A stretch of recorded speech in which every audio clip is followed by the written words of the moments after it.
Hi, welcome to 90% Knitting. This is episode 185, and I'm Lisa, your host, also known as Fiber Nymph on Ravelry, Plurk, and Instagram. Mostly Ravelry and Instagram. I'm not really on Plurk very much anymore, but occasionally I pop in and say hi. So hi, Happy New Year. This is the first recording of 2016, and that's exciting, isn't it? And you know what? I know there have probably been some new people who have said hello. I totally forgot to look, so I will catch you next time and I will introduce you and welcome you on the podcast. But since I was a slacker of a podcast host today, I forgot to look. And I'm not going to stop now because I've already started this 3 times because apparently I can't talk this year. Anyway, if you are new, welcome. I'm glad you're checking the podcast out. If you're a returning viewer, thank you so much for coming back. And whoever you are, I hope you had a fabulous holiday season. Maybe you're still celebrating. I don't know. I don't know how long everybody's holiday season goes. Mine's over. Yeah, we're pretty much done with the celebrating here.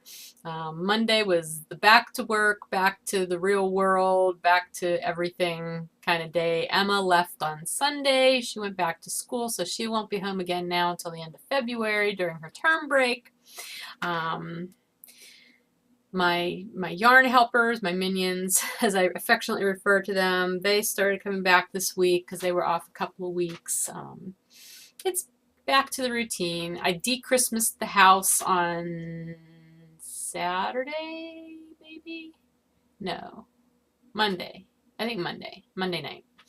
I took the tree down. I put away all of the, decorations. I don't really sit a whole lot out, but it's all put away. My outside stuff is still up because suddenly we have winter. It is suddenly cold. I mean, it got cold fast and it got cold because like Christmas Eve day, it was crazy warm. I mean, people were out in shorts. This Monday, the first Monday of the new year, it was 7 degrees when I woke up. It's a wonder we don't all have pneumonia or something, which I know the cold does not cause pneumonia, but anyway, you know what I mean. It's just been silly.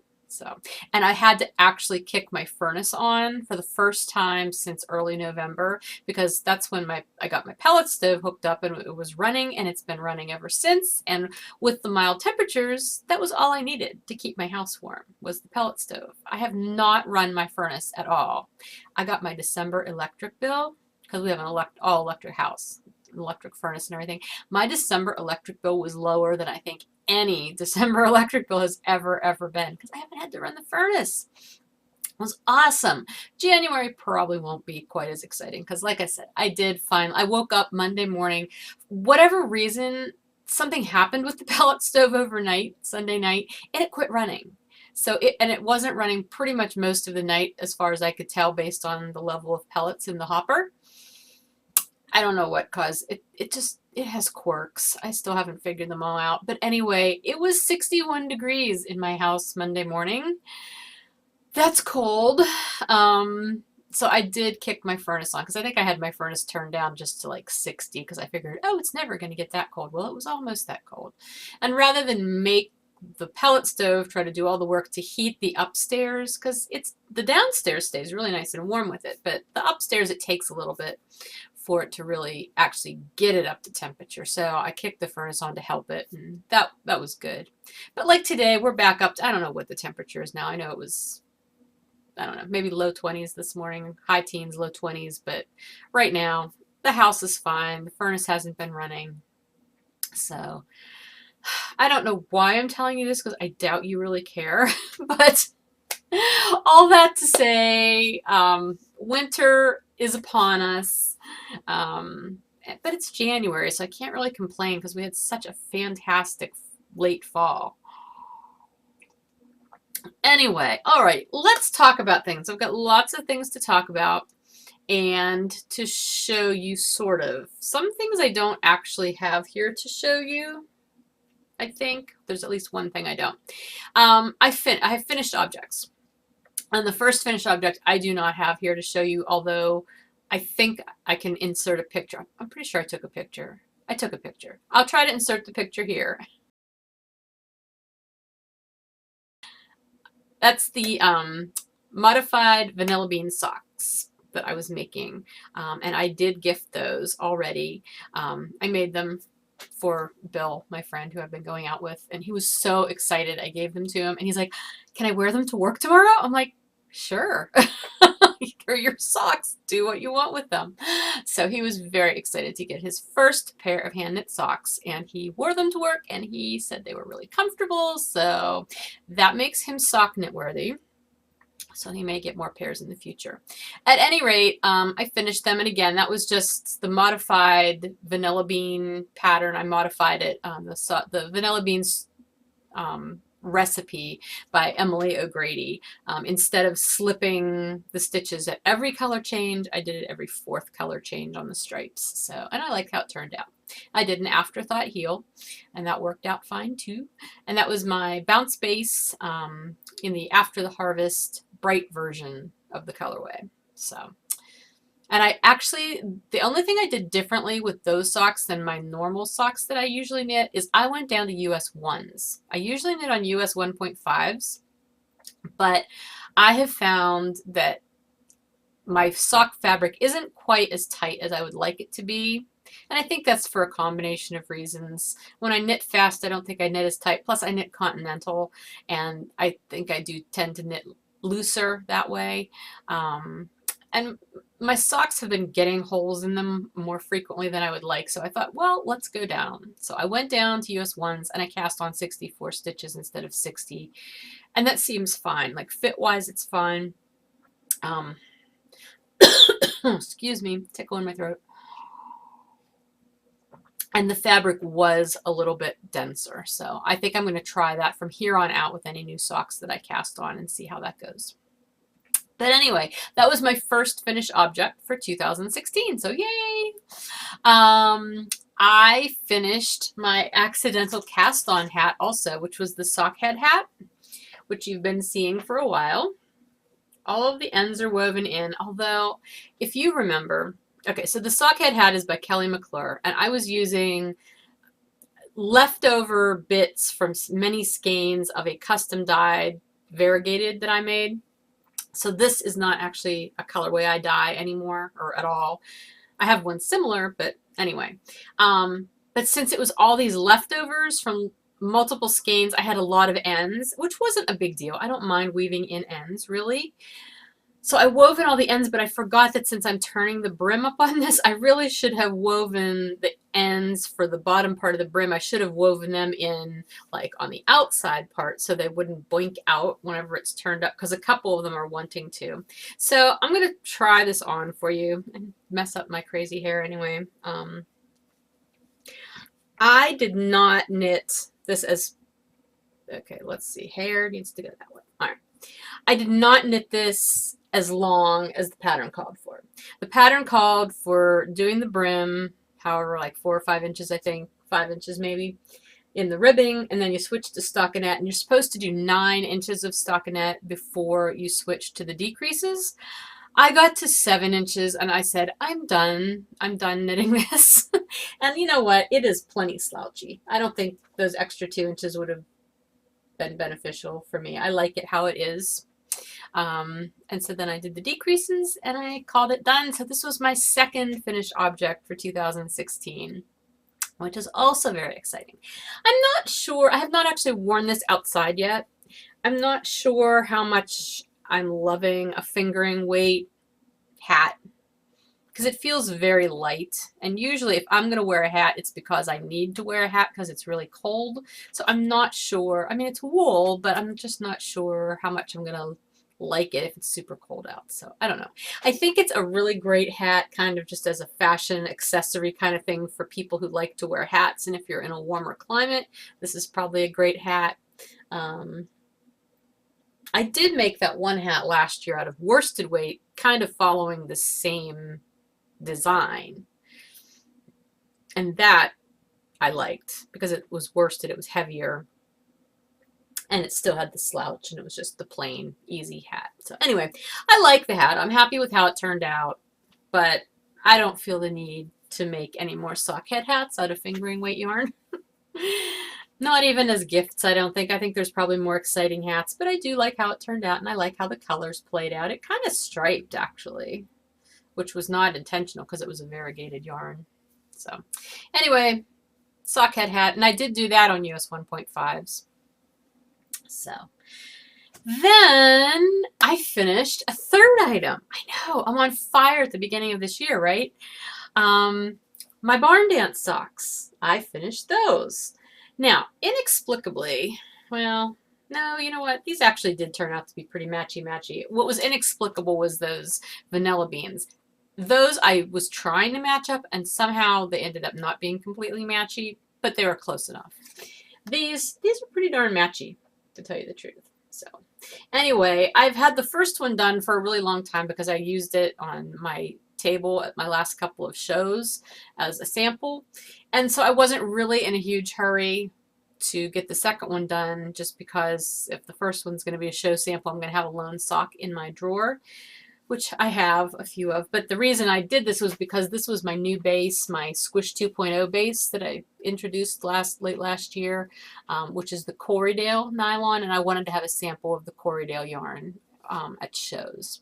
So I now have the finished pair because I figured I really, I said I was going to do a Christmas Eve cast on, and I didn't. So then I said, oh, maybe I'll do a New Year's Eve cast on, and I didn't.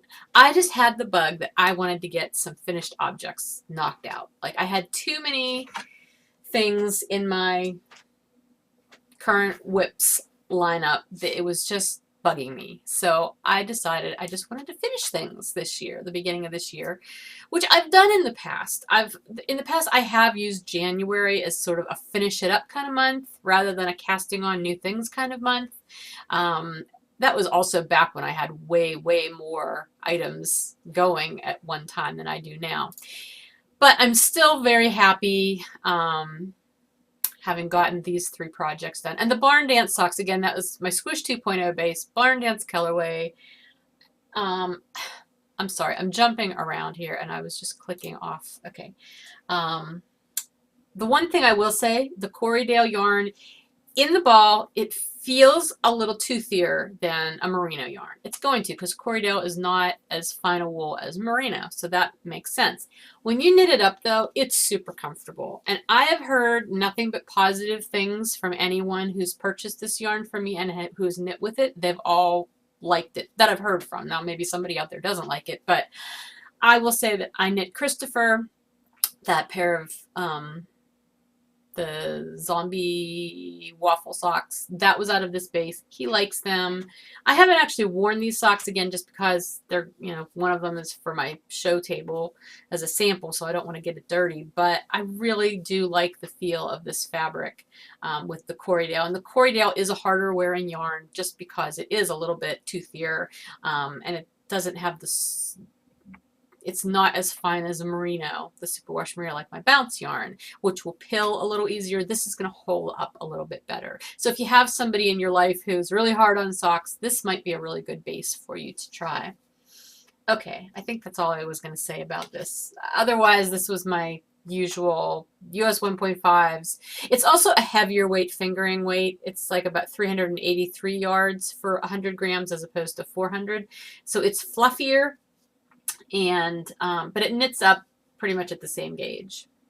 But I did my normal 60 stitches US 1.5 needles on those. Okay, see, I'm jumping around. So anyway, that's three, count them, 3 finished objects for 2016 already, which rocks. I just love the fact that I was able to get that many done. Now, let me go to Ravelry because I want to look at my project pages here.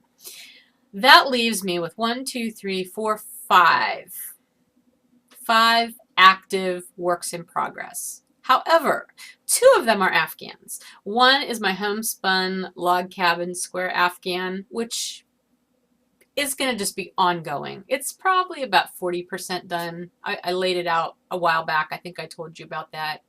I need to do a whole lot more squares, but I just haven't been in the mood to do those lately. So I haven't worked on it, and that's fine. Afghans are meant to be ongoing projects.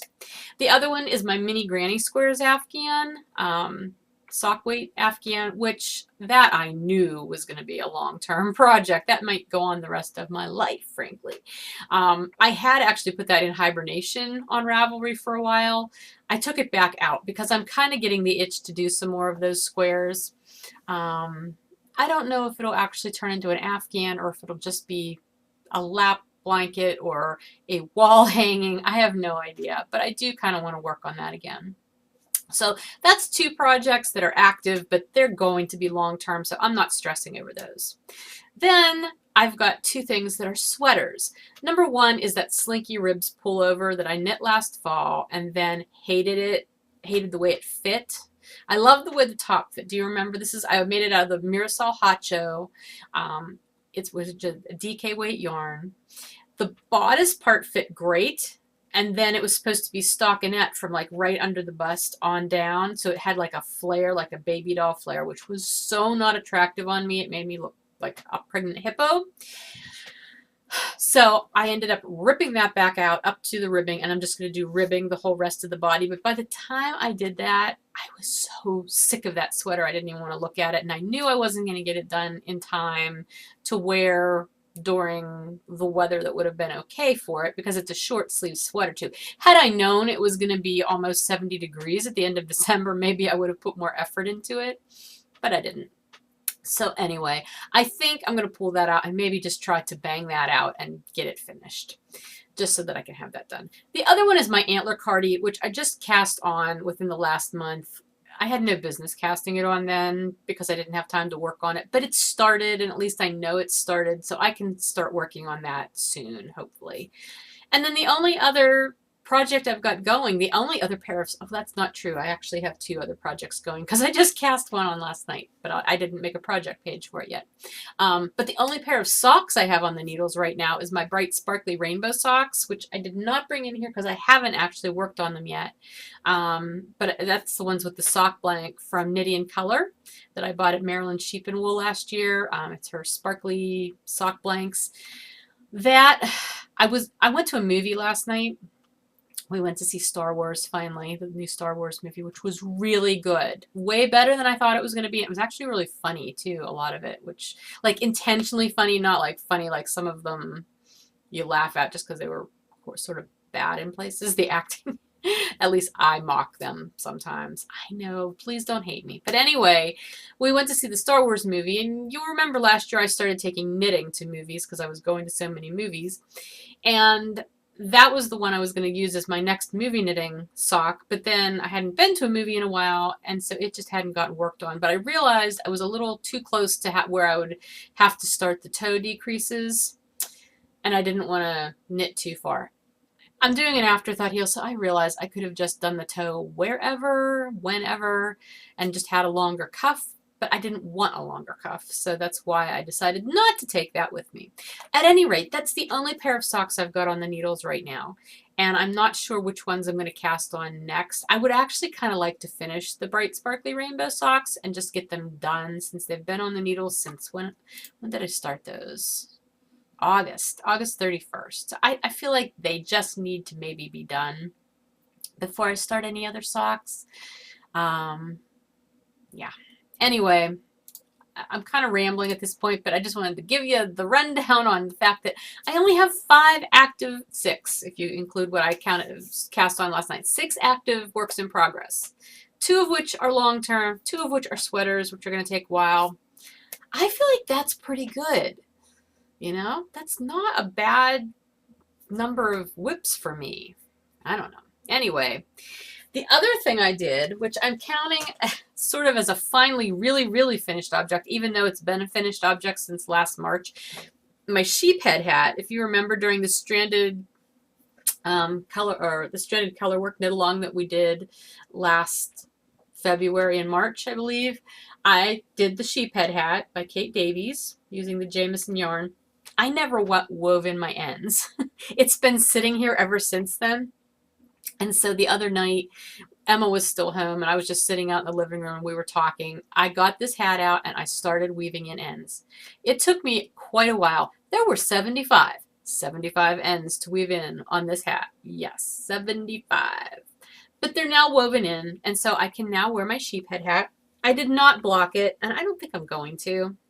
I think it's fine, and I think maybe just wearing it, the stitches will probably settle down. Gosh, see, this is why I don't wear hats easily, because they take me a while to get on with my hair not being in my face. Anyway, it's cute, isn't it? I just love the sheepies. So anyway, it's not super slouchy. I know some people block this out to really be like a tam kind of shape. I don't want to do that. I'm just going to wear it like this. And even though it's a sport weight, this is the Jamison sport weight, it's woolen and it's puffy, and I think it's going to be very, very warm. So anyway, another completely finished hat now. But then I did cast on. Okay, so this is what I was starting to talk about before. Since I didn't have a plain vanilla sock on the needles that I could take to the movies last night that wouldn't have to be thought about, I cast on a hat. Because, you know, I'm in a hat mode right now. It was not a hat that I had planned on casting on, because I have like a lot of actual patterned hats that I want to do right now. So I just came in here to my office and I picked up, I've got a bunch of partial balls of my cozy weight, my cozy base. So I picked 3. I've got dark brown, peacock blue, and tree frog green, and I thought they kind of went together. So before we went to the movie, I cast on a hat. I just cast the ribbing on, and that's what I knit throughout the movie. I'm doing it so that I did a good almost 5 inches, I would say, of the ribbing, 4.5, 5 inches. So it can be turned up at the brim. And then, so the brim will be the brown. Here, I'll turn it up so you can kind of see. The brim will be the brown, and then I started in stockinette with the blue, and then I'll do that for about the same amount of space, and then I'll do the top in green. No patterning, it's just going to be a pretty simple, you know, basic beanie with a folded brim. I don't know if I'll give this to somebody because I don't wear these kind of hats. They're definitely too squishy on my head. They squish my hair too much. I may give this away, or I may, like, to somebody that I know, or I may give it to, like, charity. I want to do charity hats again. I used to do those a lot in my first few years of knitting. I haven't done them in a long time. But anyway, that I'm knitting on US 7 needles, my cozy worsted weight yarn. I think I cast on 100 stitches, so just a really, really simple hat. But yeah, so that'll be done pretty quick because I'm liking it. Like, I'm just liking the simple knitting. Anyway, I don't know what else. Like I said, I'm in this hat mode. I want to do a Color Tracks hat. I have the yarn set aside for it. I've got a couple of other hats that I've been looking at that I'd really like to do. I've added a new one, which miraculously I actually had the book for it. This is a Stephen West book, book 3, which I've had in my library here for quite a while. But Bonnie, who is one of my yarn minions, she came in the other day wearing a green Dustland hat. So here is the hat. And it's just got so many cool pattern segments in it. And it like looking at it in this book, it never really excited me that much. But then I saw hers. I'm like, oh, that's such a cool hat. And she told me what it was. I'm like, I have that pattern. I have the whole book. So this may be a hat that I'll knit sometime soon. So that's my on deck for this week. Who knows? I've still got the Romy Hill patterns. One of those that I would love to get done before the end of January so that I can use it to get extra tickets for SSK. I haven't done that yet, obviously. So anyway, I did some spinning though. The last time I talked to you, I don't remember. I think I only had one bobbin of the gray Shetland done. And I didn't bring it in here to show you, but I did finish the second half of it. So I have both of the grays done. So I did the ecru, the fawn, the moret, and the gray. I did not get the black spun. It's still out there. But I did ply the ecru. So here's my ecru all plied up. It's pretty. I got about 83 yards. I'm not sure what the weight is, and it hasn't been soaked yet, so it's going to bloom a little bit. I would say it's probably going to end up being, I'm going to say it's going to probably knit up to be like a sport weight or a DK, like a light DK maybe. I'm really happy with it though. I love how it spun up. I love how it plied. I love how squishy it looks. I am not sure if I'm going to use the Shetland for the hand spun along. I haven't really decided yet. I may not. Actually, it kind of depends on when I'm able to get it plied, which is one of the reasons why I didn't make the hand spun along start until next Friday, the 15th, because I figured I'm probably not the only person in that boat who might not be completely done with their spinning. So I'm going to try to get those 3 other colors plied, so that way if I do want to use it, I can. And then I can just spin the black up as I'm able to and get it plied and use it. Like I said, I kind of wanted to do like a hat or like a half hat maybe kind of shawl with all these colors, but I'm not sure I'm going to have enough yardage of each one, because 83 yards is not that much yardage. I'm not sure if that's quite enough. I don't know. I have to check the pattern. But I've got a whole shelf of hand spun over here that I've done over the years. If I don't use this for the hand spun along, it's not a problem. I can use something else. So anyway, what else? New stuff. I did get one new skein of yarn, and this is from Neelys Knits. This is her DK, and she showed this on her podcast from one of her last updates of last year, and the colorway is called Hard to Starboard, which is a Titanic inspired colorway, which I know that's she even commented on the podcast. She's like, that's kind of maybe a little weird that you would be inspired by a major boat wreck, but yeah, it's just a really cool colorway. I love the teal in it, and then I love how like the lighter areas have those flecks in them. Those are so cool. And I think the light colors are like the lights of the boats out on the water, or the lights of the Titanic before it sinks in the water. I don't know. That's creepy. Anyway, I don't remember what she said, but I love the colorway, so I asked her if she would be able to dye a skein up for me because I missed it in the update, or she didn't have it on a base that I wanted, so she was kind enough to do that for me, and I'm sending her something too, which is going in the mail today. Anyway, alrighty. The Natural Colors Fiber Spin Along. It is over. It was over as of December 31st. And I do have the winners. Ugh. Do I have all the stuff sitting here? No, of course I don't. I'm going to pause for a second. I'll be right back. Okay, I'm back. Sorry about that. Okay, we were talking about the hand spun. No, we were talking about the Natural Colors Fiber Spin Along, which ended on December 31st. I have drawn the prize winners. And let me bring that window back up so that I can talk to you better about it. I'm sorry. I'm not very organized right now, am I? No, I'm not. Alrighty. Okay, so we had 3 prizes. 2 of which were graciously donated by other people, and one of them is coming from me. I went ahead and closed the thread. I think it was probably January 2nd by the time I finally closed it, but everybody had already posted their finished object pictures. So I went ahead and I did the drawings. The first prize is from Benita from dyedinthewool.biz. She's got lots of really cool natural fibers on there, and she offered a $25 gift certificate to that shop. And the winner for that prize is number 30, and that's Mia Pavida, Miapavidda, and her, like I said, it was post number 30. And her, let's see, her winning entry was 240 grams of Norwegian wool spun up to a 2-ply. She said she's not too happy about the finish, so she'll try another technique for the rest of it, but for now, she's going to go back to some colored wool and then do some more Jacob. So anyway, congratulations, Mia Pavida. I don't know if Mia is your actual name because you don't have it written. But anyway, she is from Norway. So congratulations. You are the winner. Please PM me on Ravelry whenever you hear this. And I will then know that you know you won. And then I will connect you with Benita. Unless Benita's already sent me the code. I'll have to double check. At any rate, I will make sure you get connected to your $25 gift certificate for the Dyed in the Wool shop. So thank you so much for spinning along with us.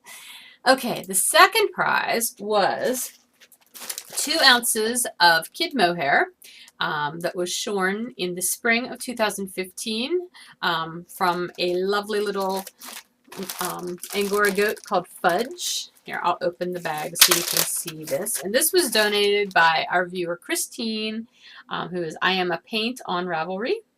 Just beautiful, lustrous, beautiful fiber. So she donated that. Now I have things sticking to the bag. And the winner for this was post number 47, which is La Mancha Mama. So let me find post number 47. La Mancha Mama is Amy, and she is from Germany. So congratulations, Amy.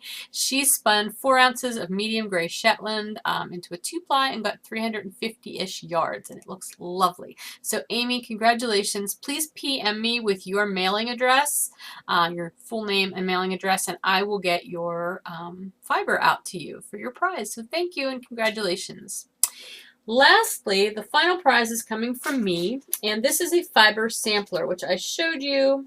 It's still just in the little bag. I mean, it's going to come to you in these little bags. I'll have prettier tags on it than what I've got on here right now. But anyway, you are getting 6 different samples of fiber.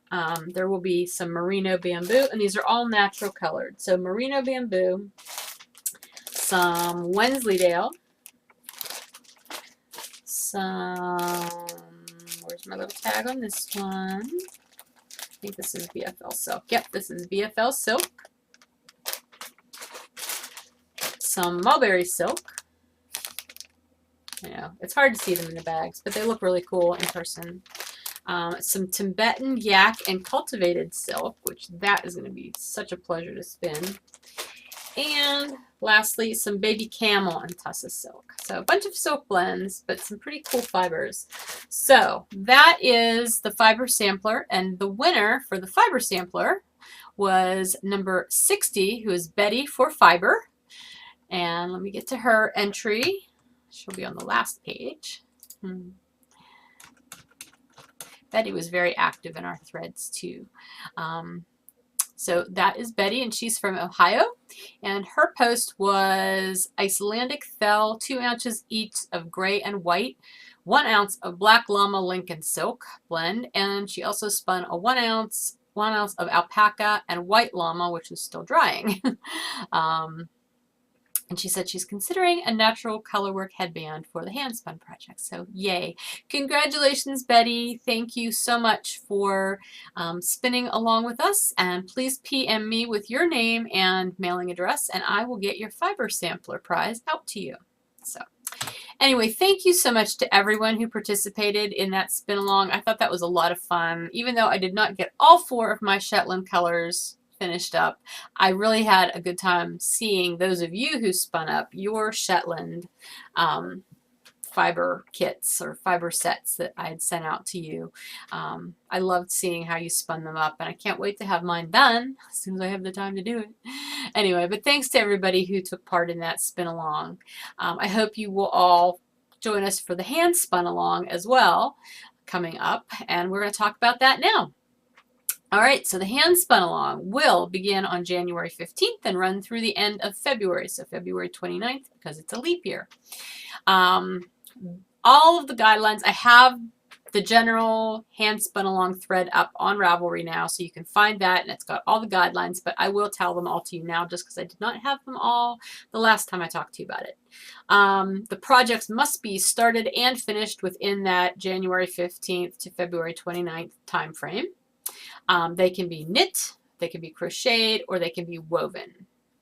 That's why it's just called a hand spun along. It just has to use hand spun. So the yarn used in your projects can be a mix of hand spun and commercially spun yarn, but there must be at least 50% of hand spun in each of the projects that you post. Now, obviously, I'm not going to be weighing and measuring, so this is on the honor system, but if you're doing like a color work project that is predominantly commercial yarn and you have like one little band of hand spun, that won't count.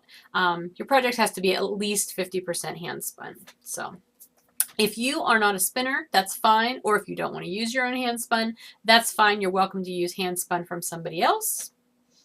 As long as it's hand spun, and it can be drop spindled, it can be e-spun, it can be spun on a wheel. It doesn't matter as long as it's hand spun.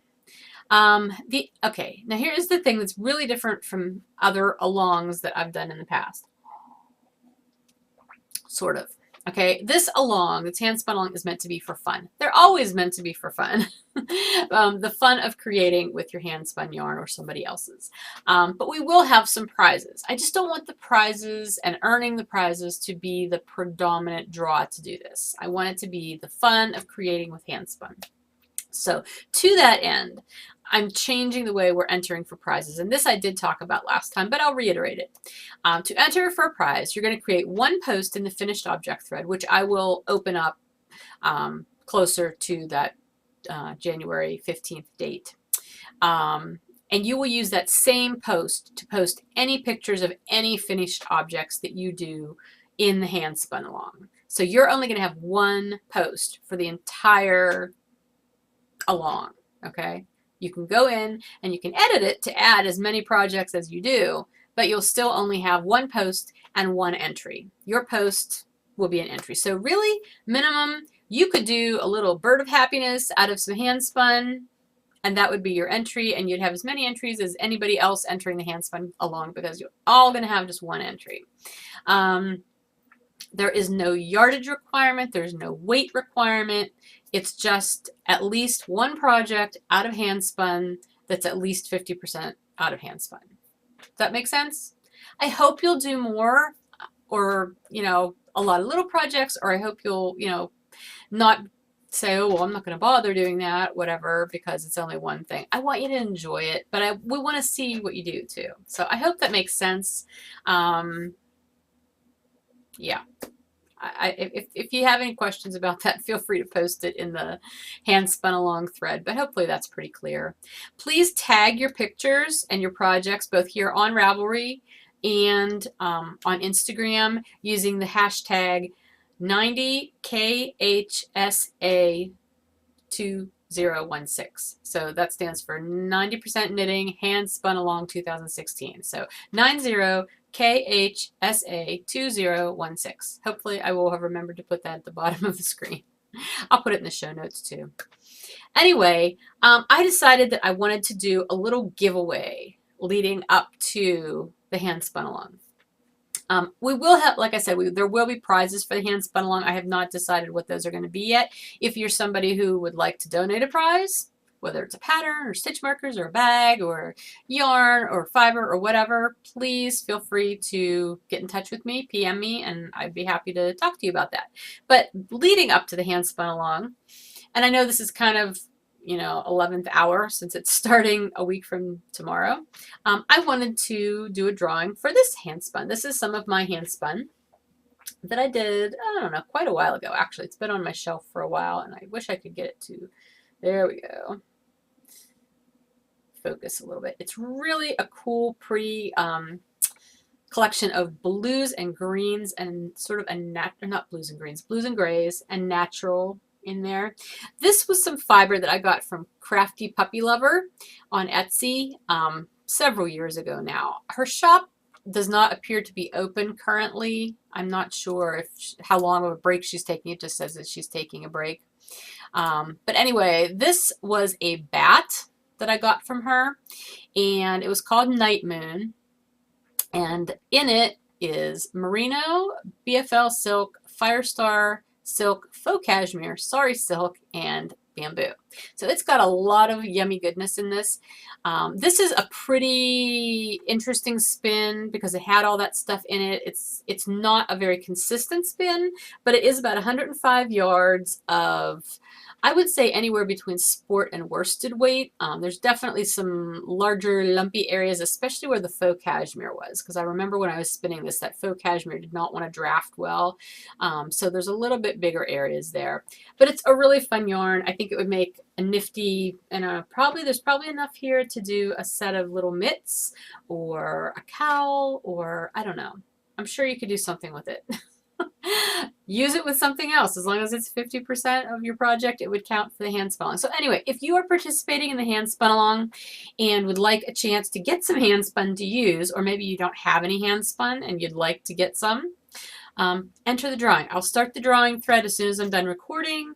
And I think, since I'm not sure if I will get to record again before the hand spun along starts, I'm going to try to. I'm going to try to record either next Thursday or Friday. But if I don't get a chance to, I will, how do I want to do this?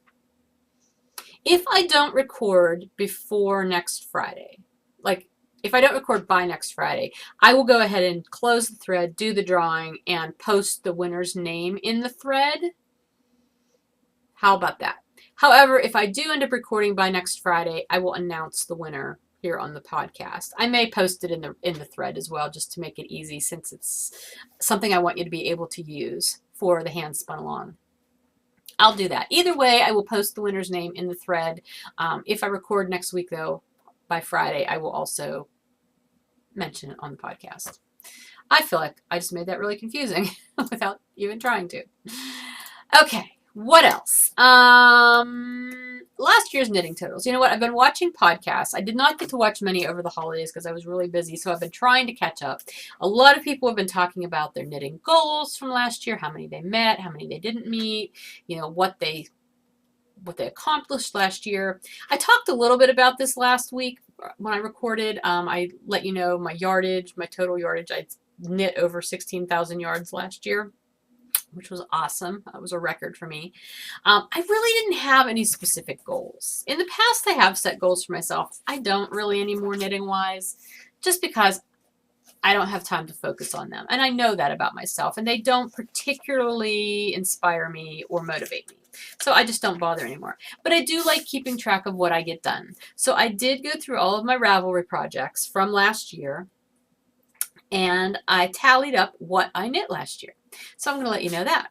I knit 9 shawls or shawlettes, 10 pairs of socks, 9 hats, 5 cowls, 2 sweaters, 2 pairs of mitts or mittens, 1 design project that I have not released, so you haven't seen it, but it's done, 2 afghans, and 1 miscellaneous item, which was the hot water bottle cover that I made for Emma for her birthday. So I'm pretty happy with all of that. You know, that was a lot of knitting. And like I said, the afghans, obviously, that was the one I made Emma for her birthday, plus my giant garter stitch Afghan of Doom, which I did most of the knitting long before last year, but since I finished it last year, that yardage counted for last year. Anyway, I'm really happy with what all I got knit last year, and hopefully this year will be another prolific year of knitting for me. Then I also added up my spinning from last year. I did not keep track of ounces or grams. I think some people do keep track of it that way, but I do have my finished spinning yardage totals, which was 4,132.5 yards of yarn spun last year. That does not include my Shetland singles, which were still on the bobbins and not plied because I don't measure my yardage until after it's plied. But over 4,000 yards spun last year, that's pretty good too, because I really don't feel like I did that much spinning, but apparently I did way more than I thought I did. So that's pretty cool. I don't keep track of my spinning stuff with an app or anything. I just have a note ongoing in my phone, and that's what I keep track of that on. So anyway, here's to 2016. If you have any goals or anything specific that you want to accomplish, I would love to hear about it. I will maybe try to start a thread in the group about that too. I'm not setting goals just because I don't want to. quite honestly. I'll be happy with getting done whatever I get done. And I want to focus more on, this isn't necessarily a goal, it's just sort of a general philosophy that I've really been embracing a little bit more. I want to knit things that make me happy to knit them. You know, I like knitting things for other people. I love gift knitting. And I love knitting things for myself, obviously. But I don't want to knit things that I feel like I have to knit. You know, it's like obligation knitting, not even gift obligation knitting, but it's like, oh, well, I'm a knitter, so I should knit socks. I love to knit socks, but I know there's other knitters who don't love to knit socks, but still knit them because they think they should. I don't want to do that. And I don't want you to do that either. Feel free to not knit things that don't make you happy and bring you joy in the process, you know. I know even if you're a product knitter and you like having that finished product, if you hate the process of getting to it, maybe it's not worth it. I'm beginning to start to feel that way about sweaters. I love having finished knit sweaters. If they end up fitting me well, 9 times out of 10, they don't fit me as well as I'd like them to. You know, this antler cardigan, I do want to knit the antler cardigan. My fingers are crossed that I'm going to get it to fit well. I just find the process of knitting sweaters to be so frustrating. I really do. You know, last year, the sweaters that I finished, what were the sweaters? The one was the Mama Vertebrae, which just was horrible. Like, I don't even have it anymore. It's gone because it didn't fit me right. I mean, it fit me fine for how it was supposed to fit, but I hated it, basically. And then I ended up shrinking it in the washer, so it's gone. The other one that I finished, though, was that Stripey Francis sweater, which I love. It hasn't been cold enough for me to wear it yet, but that one actually fit me really well. You know, but still, that's like a 50% batting average, you know, with sweaters last year. So fingers crossed that, you know, I'm going to get this ribbed cardi or rib pullover done and it's going to fit me okay and I'll like it, and the antler cardigan will work well. I don't know. Sweaters don't excite me as much as they used to. And I've discovered fleece recently. Oh my gosh, fleece is so nice and warm and comfy and soft. I may never knit another sweater again because I'm buying all these fleece tops and vests and stuff for myself. Isn't that sad? Yeah. Anyway, that's all I have to say about that. Let's talk about 10%. The rest of the holiday break was great. I didn't feel like it was a particularly restful holiday break because we were on the go all the time, but it was all fun stuff. So I really enjoyed myself. I just didn't have a lot of downtime. Like, I never ended up with a day where I could just sit and knit or spin. I really wanted a day like that, but I didn't end up working out. So who knows? Maybe I'll get one soon. What are some things we did? Phil and I went to the zoo. We took a day and went to the zoo. I haven't been to the zoo in ages. And there's an aquarium at the Pittsburgh Zoo now that was, I mean, it's been there for a really long time, but I have not been there since they opened it, which was when my kids were little. When my kids were wee little, we used to go to the zoo all the time. I had a zoo membership and we'd go there very frequently because little kids love the zoo. But it was fun to do that. Then we hiked one day. There's a park near me that is got some really, really nice trails and has tons of old standing forest trees, really huge, big, beautiful trees. I mean, at this time of year, there's not much to see other than the trunks, you know, and the branches, no leaves, but they're still really impressive trees. So we did that one day, and Emma and I shopped. We went shopping one day. We took a day and just had a girls' day, and that was a lot of fun too. So like I said, I had a lot of fun. It just was not a particularly downtime, restful kind of holiday, but that's okay. Getting back into the swing of things, like I said, Monday kind of hit the ground running. I did work a little over the holidays, but not nearly as much as normal. My minions weren't here over the holiday break, so it was definitely a downtime business-wise, but we're back in the swing of things. It's now FAFSA season. If you have a child in college, you know what I'm talking about. The FAFSA is a form that you have to fill out for financial aid here in the United States. Like, you have to everybody has to fill it out. Whether you're getting financial aid or you qualify or not, you have to fill out FAFSA for colleges, as far as I know. And, you know, my daughter is a lovely person most of the year, but ever since she started college, once we hit January, she becomes this crazed, like, lunatic of a person badgering me to get my information to her so she can do her FAFSA. And a lot of it is tax information for last year that I don't have yet.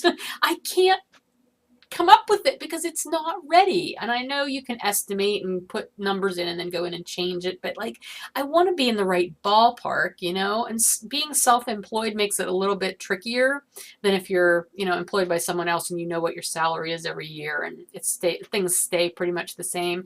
That's not necessarily the case when you're self-employed. So, and things have been, over the last few years, they've changed a lot just, you know, because my marital status changed and everything, and things are always changing. So I am like hammering away trying to get like all this tax stuff done as fast as I can so that she can put her numbers in the FAFSA and quit badgering me about them. But that's neither here nor there either. What else? Oh, TVs. I'm looking for input about smart TVs. Does anybody have one? I'm sure you guys do. If anybody has input on a good smart TV that you like or things I should know about one, please let me know because I'm suddenly now in the market for a television. We have had two, one in our living room, one downstairs that mainly is just used by Chris when he's playing his Xbox.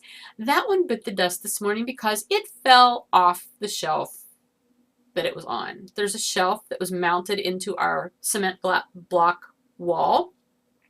You know where this is going, right? Well, that let go. the shelf let go. The TV crashed 4 feet onto the ground, upside down, hitting the concrete floor. The TV is fried. It does not work anymore, clearly. It's a longer story than that, but that's the gist of it. Like, I'm sitting here at 5:30 in the morning knitting and suddenly hear this crash. Not just a crash, but a prolonged crash. So I knew it was not just the cat getting into something, and that's what it was. It was an older, I mean, it was a flat screen TV, but it was older. I'm not like heartbroken over this, except for the fact that Chris woke up and he's like, oh, I guess we have to buy a new TV. I'm like, who's we, Kemosabe? I don't use this TV. You use it for your Xbox. He's like, so anyway, but I've been toying with the idea in the back of my head of replacing the one in my living room with a smart TV. But I wasn't going to spend that money to buy a third TV when we clearly didn't need one. So I just figured if the time ever came where I needed to replace a TV, I would get a smart TV. And so that's what I'm looking into because now obviously I've got a TV to fill. So the one up here can go downstairs for the Xbox and maybe I'll get a smart TV, but I don't know anything about them. So hey, if you have some insights, I would love to hear about them. Okay, I am going to pause here now. This is going to be a really long episode, and I apologize for that. I'm really trying to keep my episodes under an hour. But I do have shop news, and there will be an update in the shop. The first one of this year is going to be this Friday, tomorrow at noon Eastern. So I want to show you the stuff that's going to go up in the shop. So I'm going to pause here. Get that stuff, bring it here, and then I'll do the shop segment. If you're not sticking around for that, that's fine. Have a great rest of your week. Have a wonderful weekend, and I'll talk to you next week, hopefully. But otherwise, just hang on, and I'll be right back. Okay, I'm back. It's the shop news segment of the podcast, so let's get started with that.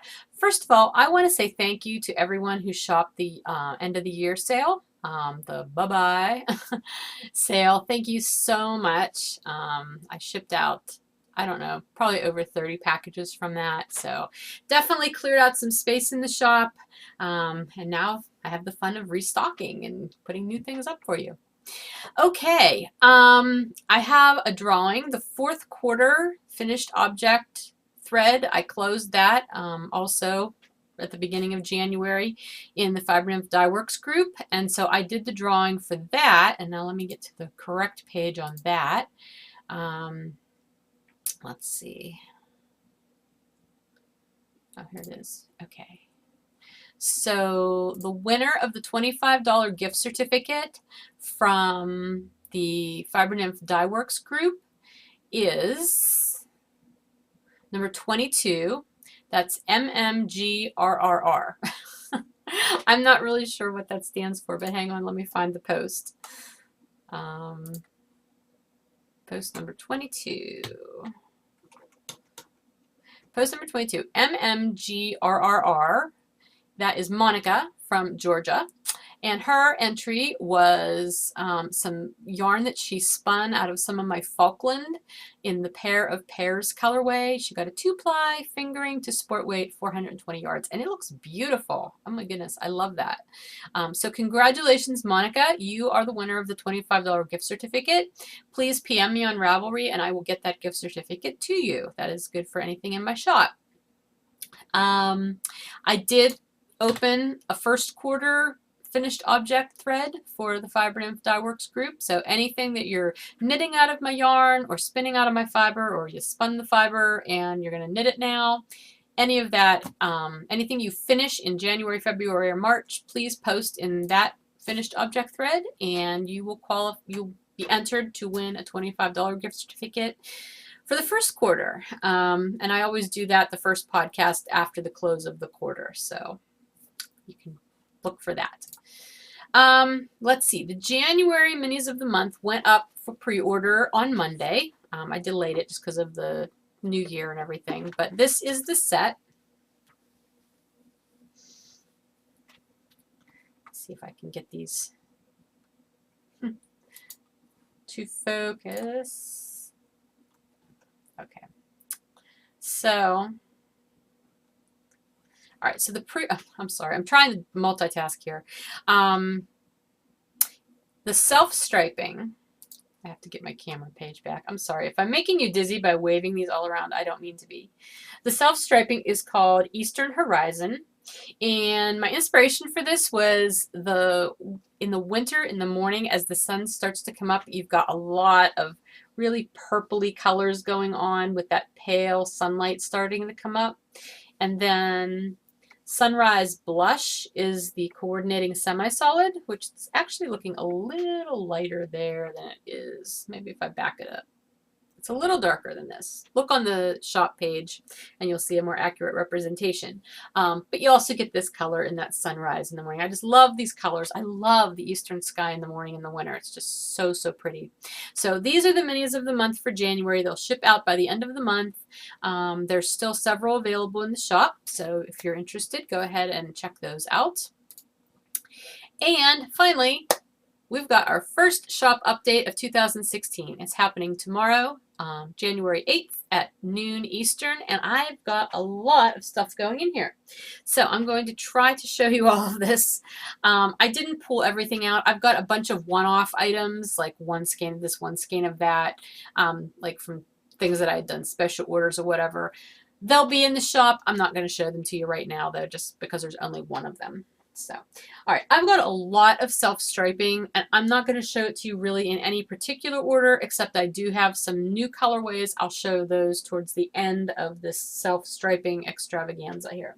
So, first, along the lines of self-striping on Bounce, I have the After the Harvest colorway, which is the one that I did that modified vanilla bean sock set out of.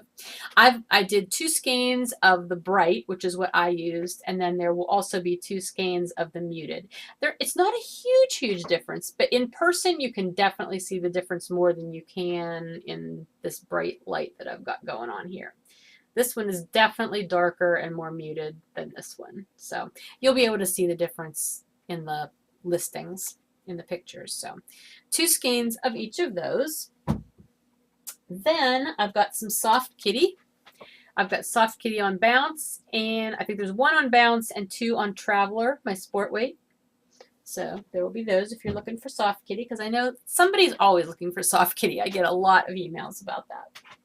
I did some more snowman sets. So there will be 2 snowman sets available on Bounce and 2 on Bedazzled.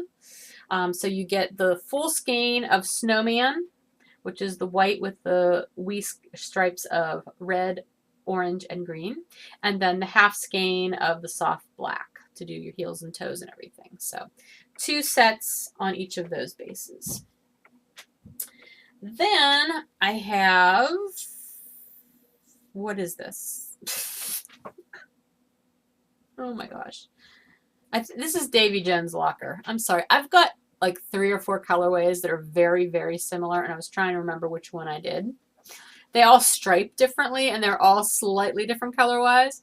This is Davy Jones' Locker. And this is on my Squish 2.0 base, which is the Corriedale Nylon Blend base, which I love. Absolutely adore this colorway, or this base. Well, I adore the colorway too, but I love this base. So there will be 2 skeins of that.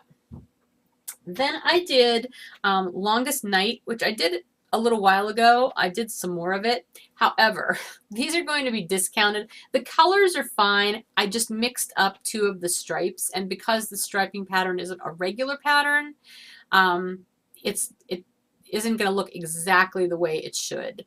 A couple of the colors were reversed, that's all. But I have 2 of them on Bounce and 2 of them on Traveler, the sport weight.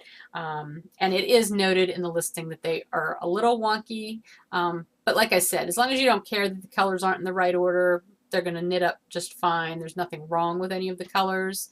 But I am discounting them just because they aren't exactly the way they were supposed to be. So 2 of each of those. I have 2 skeins of Winter's Wizards, which I know this was my new like holiday colorway, but since it's winter still, I figure I can keep dyeing this as long as people are interested in it. So there's 2 of these on Bounce. I have 2 skeins of Frozen Fairy on the Squish 2.0, the Corriedale base. And these are all self-striping. Then on Bedazzled, I have 2 skeins of Doubletree on Bedazzled and 2 skeins of Electric Avenue on Bedazzled. Then I did up some full skeins of past minis of the month colorways, the striping colorways. So back in August, I did a colorway called Vintage Books, and I don't know that I ever did this as a full skein in the shop yet. I don't remember. I don't think I did. Anyway, I did it on both the Corriedale base, which is the Squish 2.0, and on Bedazzled. So this is the Corriedale. There'll be 2 skeins on Squish 2.0 and 2 skeins of it on Bedazzled. So that's Vintage Books. And then I did December's, which was Oh Bother, the Winnie the Pooh inspired colorway. And again, I've got 2 of those on Bedazzled, which this is the Bedazzled, obviously. And then 2 of those on Squish 2.0. Now I have 3 new self-striping colorways. This one I just kind of did as a whim. This is my Bedazzled base. And I just wanted to put these colors together. I really like them. And when I had them together, see, I've talked about this before. Sometimes I have something specific that's inspiring my new colorways. Sometimes I just like the colors and I put them together and then think, what does this remind me of? And that's how I did that this time. This is my Iron Oxide Red, my Forest Green, Sunken Treasure Gold, and Cold Steel Blue. I don't know if you can see it in there or not. Anyway, and I'm calling this Parlor, P-A-R-L-O-U-R, because we're going to be fancy. Over the holidays, I did a tour of the Clayton Mansion, which I've done several times, which is, it's just, you know, an aristocratic kind of house in the Pittsburgh area where Henry Clay Frick and his family lived for a while. That's big in Pittsburgh history. Anyway, every time I do that, I'm always, the first room they take you in is the parlor or the drawing room or whatever. At that first room where you would be greeted and you would wait and you would meet the lady of the house or Mr. Frick or whoever, that's where they greeted their guests, right? And the rooms are always done in those rich tapestries and rich wall coverings and everything. And I love those rich, deep colors. And that's what this reminded me of. So I am calling it Parlor. And I have 2 skeins of it on Bedazzled. So if you like it, I'll dye it again. Lastly, self-striping wise, fingering self-striping wise anyway, are 2 colors that I dyed up because Valentine's Day is coming up. I don't usually do a whole lot of Valentine's-y colorways, but I was inspired to do them this year. And I've done 2 of them. And they're actually almost the same colorway, except one is lighter and one is darker. This one I'm calling Love Bug. Okay, this is 4 stripes, and this light pink will be in between the other 3 stripes, which you've got a darker pink, a cherry pink, and then a magenta-y kind of purpley pink. So that is Love Bug. This is Love Bite, which is those same 3 pink, cherry pink, magenta-y purple, along with, instead of the light pink being in between all those stripes, you're going to have this medium gray instead. So this is a darker version, this is a lighter version, pretty much of the same striping patterns, striping color. I will have mock-ups of those in the shop, so, or in, in the listings in the shop, so you'll be able to see how they stripe. One of these skeins, this one is going to be discounted a little bit because there was a really weird, bulky, strange ply in the yarn as it came to me from my supplier. Nothing I can do about it, so I'll discount it a little bit just because you're probably going to need to cut that segment out when you get to it. But anyway, all right, that's all of the fingering self-striping. That's a lot.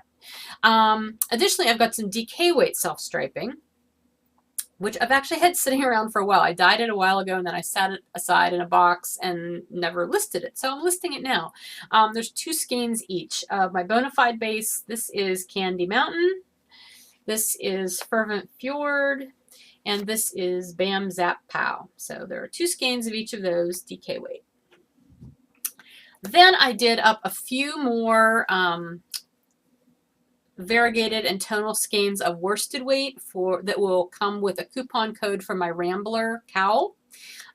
This one is a charcoal gray and silver gray tonal, which is kind of looking blue on the screen, but it's not, it's gray. This is raspberry and apricot, which sounds yummy enough to eat, and I love how it turned out. And then we've got peacock and dark purple. So there will be 2 of each of those that will each come with the coupon code. I just want to point out, if you've ever bought any of my other kits that come with a coupon code, it usually comes in a bag with a big coupon code card in it. Since this is only a single skein, I'm not putting them in bags. Your coupon code is going to be on a smaller card that's going to be tucked inside the ball band. So it'll be between the yarn and the ball band. So look for it there. I know I had one person who couldn't find it, so it may have fallen out somewhere along the lines. A couple people couldn't get their coupon codes to work from their Rambler cows last time. That was an error on my part. I have fixed that. They are working. But if you have any trouble at all with your coupon code, just PM me and I'll be happy to get that straightened out for you. Okay, so there's those. I had a blank spot in one of my dyeing pans that I hate to have blank spots when I'm putting stuff in the oven, in one of my oven loads.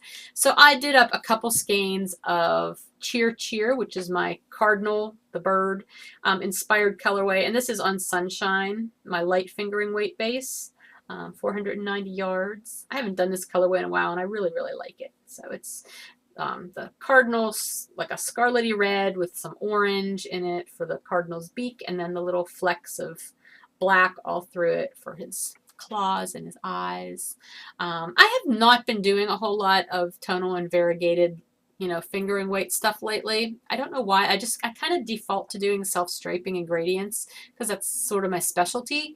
But I think the next update, I'm going to try to do more. I'll do more of the weights or the bases, Sunshine, Elegance, the lace weight base. I think I might have some of the bamboo base that I do, the blend. I'm going to try to do some more of those for the next update. So if you like that kind of yarn, you'll have something to pick from, because I know there's still some in the shop right now that's been there for a little while, but I'd like to add some more variety. So anyway, in addition to that, I have 2 different braids of, actually 2 of each of these fiber. This is some of my mixed BFL that I dyed in an apricot and pale yellow. So you can see that dark The dark BFL really shows through on this. I think this is going to be beautiful when it's spun up. So I've got 2 of those braids, and then I have 2 braids of BFL and silk that I dyed up in my Winter Solstice Sunrise colorway, which again is sort of, oh, there, that's better. The outer part is a darker blue, a gray blue. The inside is a lighter blue, and then there's like the apricot-y color in the sunshine. I was really into apricot this past dyeing binge, so I like that apricot color. So there's 2 of those braids. And like I said, there's some one-offs of stuff. Just look for them in the shop. They'll be there. And if I think of anything else, I'll put it in the shop. Otherwise, it'll wait for the next update, which I have not decided when the next update will be. It'll be the second half of January sometime. But anyway, this one is tomorrow, the 8th at noon, and I'm going to be finishing up the listings here as soon as I'm done recording and I get this processing. So that'll all be up in preview mode, hopefully by the end of today. So, all right, that is everything. I'm sorry this has been so long. I'll try to keep it shorter next time. Anyway, I hope you're having a great week, and until next time, I'll see you later. Bye.